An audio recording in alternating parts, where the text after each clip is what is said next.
چې تاسو ورته چې اسلامي جمعیت طلبه بیک ګراوند شو صدا سي پوینټ شو چې د وجې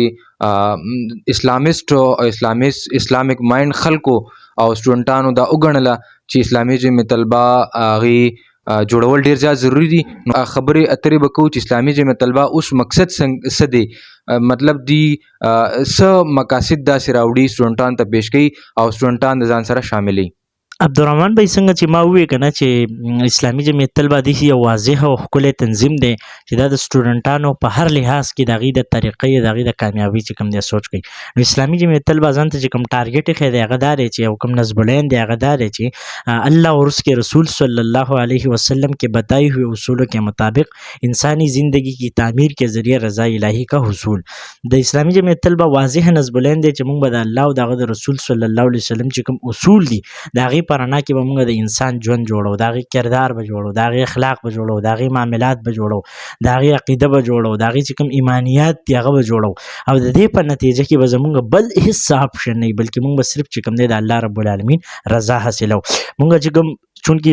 د یونیورسټي سټوډنټان دی یا د کالج سټوډنټان دی چې هغه د پاکستان کریم خلک دي، هغه مستقبل خلک دي. په مستقبل کې چې کوم دی په مختلفو ځایونو کې به هغه واکداران دي، د هغې به چې کوم دی په مختلفو ډپارټمنټ کې به هغې خپل خدمات چې کوم دی مخکې وړاندې کوي. نو اسلامي جمعیت طلبه غواړي چې د دې یونیورسټۍ د سټوډنټانو چې دي کله فارغ شي دې کې څوک پرنسپل شي، څوک پروفیسر شي، څوک استاد شي، څوک انجینیر شي، څوک ډاکټر شي، څوک چېرته ایم پی ای او ایم این ای او ناظم او سینیټر شي، یا د ټول پاکستان چې کوم دی پرایم منسټر شي، یا د یو صوبې چې کوم دی چیف منسټر شي. مونږ وایو دا چې د یونیورسټۍ نه کوم سټوډنټان بهر ته وځي نو هغه د ملک په مختلف ډپارټمنټ کې به هغې خپل خدمات سره انجام کوي، چې د هغې تربیت وشي، د هغې ذهن سازي وشي، د هغې په نتیجه کې چې دا ملک د کوم کلمې په بنیاد باندې حاصل شوی چې پاکستان کا مطلب کیا لا اله الا الله،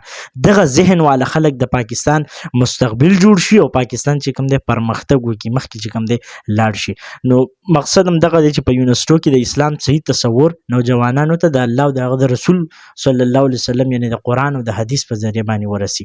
او د دې په نتیجه کې چې کوم دی نوجوانانو رهنمایي وشي، د سټوډنټانو چې کوم دی رهنمایي وشي، او د الله رب العالمین رضا چې کوم دی دا زموږ شامل حال شي. Thanks for watching. Abdur Rahman Official.